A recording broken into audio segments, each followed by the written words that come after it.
Paling seru memang kalau yang bermanuver bernegara itu pemimpinnya ala-ala Putin, ala-ala MBS Muhammad bin Salman, seperti Xi Jinping, seperti Erdogan, atau seperti Trump. Pinter semua bernegara kelas dunianya, di mana New Mind akan meniru pemimpin model begitu nantinya. Kuat nasionalismenya, bahkan nanti lebih canggih dari Putin, lebih canggih dari Xi Jinping di 2024 yang pemimpinnya akan menyandang konsep New Mind. Sementara pasca Trump di Amerika sungguh sangat disayangkan zaman Biden saat ini. Biden sangat lemah. Mungkin karena Biden waktu berkuasa itu didukung fulusnya oligarki ekonomi. Saat ini faktanya bernegaranya bubar. Oligarnya sih nambah kaya. Rakyat Amerikanya ambyar. Fakta saat ini Biden membuat Amerika di dalam negerinya adalah kepala negara Amerika yang secara administrasi dan secara manajemen terlemah dalam pemerintahan sejak zaman Amerika Baru. Amerika Baru adalah Amerika pasca kebijakan mencetak uang tidak menggunakan jaminan emas lagi pada tahun 1971.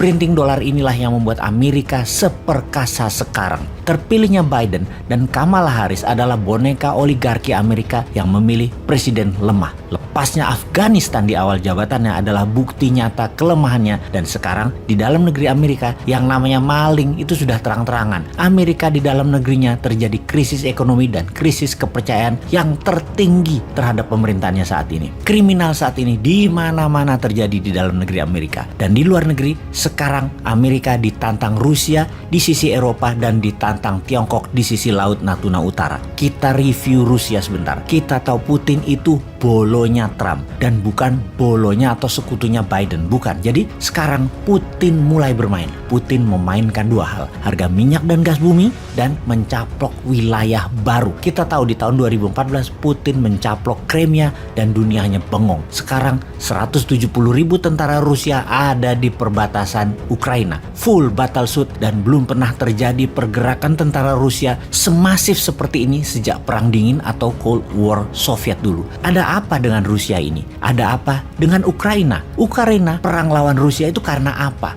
Apakah Ukraina itu Papuanya Rusia? Atau mirip seperti Timor Timurnya Indonesia? Atau ambisi Putin bagaikan sakit hatinya Nazi Jerman terhadap Yahudi dan wilayah yang dipengaruhi Yahudi mulai dianeksasi digabung oleh Jerman. Yahudinya kemudian dibantai. Apakah seperti itu Putin itu? Kita akan bedah Putin dari alasannya, kemudian dari rencananya. Hal ini penting kita memahami apa yang akan terjadi, sehingga yang bagus kita tiru cara bernegaranya dan yang jelek kita tinggalkan. Nanti pada saat New Mind berkuasa, tidak seperti sekarang yang kental KKN dan konspirasi pejabat penguasa atau konspirasi peng-peng yang tidak membuat bangsa ini menjadi besar bernegaranya. Pastinya Putin yang sudah 25 tahun menjabat ini ingin menjabat selamanya, dan memang itu ambisinya. Strategi terbaiknya bagaimana? Ini ada di buku pelajaran dasar di Akademi Militer, yaitu melakukan penaklukan sebagai pembuktian dia pemimpin besar. Gajah Mada dengan ekspansi kerajaan Majapahit, Tiongkok dengan ekspansi ekonomi berbasis kekuatan negara, mengeruk habis harta negara lain. Kemudian juga Amerika, yang keduanya menggunakan soft power ala Tiongkok dan hard power ala Amerika,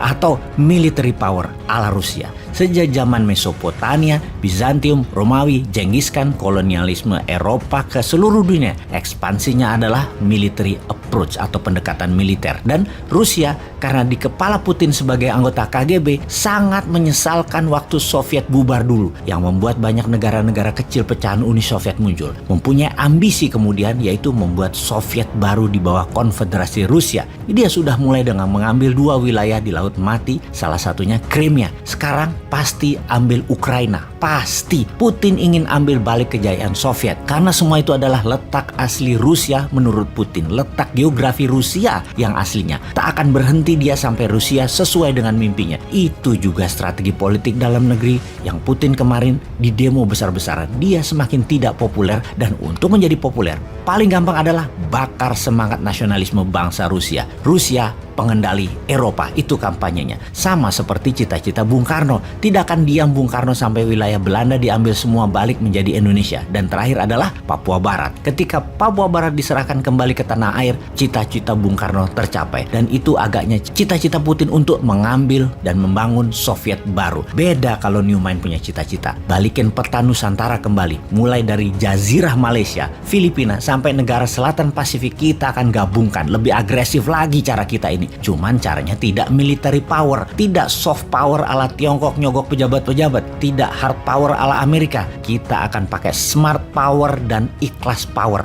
Mereka gabung sendiri di bawah Konfederasi Nusantara. Lihat aja nanti. Baik, kembali ke topik. Dapat disimpulkan, Putin pasti akan ambil Ukraina. Perang akankah terjadi di wilayah itu? Nah, ini akan kita jelaskan sebentar lagi. Tujuan Putin ambil Ukraina adalah kembalikan kejayaan Soviet. Wilayah asli Rusia dijayakan olehnya kembali. Dirinya akan mendeklar sebagai New Tsar, gaya baru dibungkus demokrasi ala-ala, membuat dirinya pemimpin seumur hidup di Rusia. Disinilah Newman melihat peluang besar dan berharap perang Ukraina terjadi. Kita akan jadi negara besar dengan peluang itu. Maka hanya Newman yang berharap Ukraina dicaplok Rusia atau Taiwan dicaplok Tiongkok. Pasti Indonesia langsung menjadi negara besar. Ini kalau Newman yang pegang negaranya. Kalau Lord, ya gua nggak tahu. Paling urusannya cuman cuan.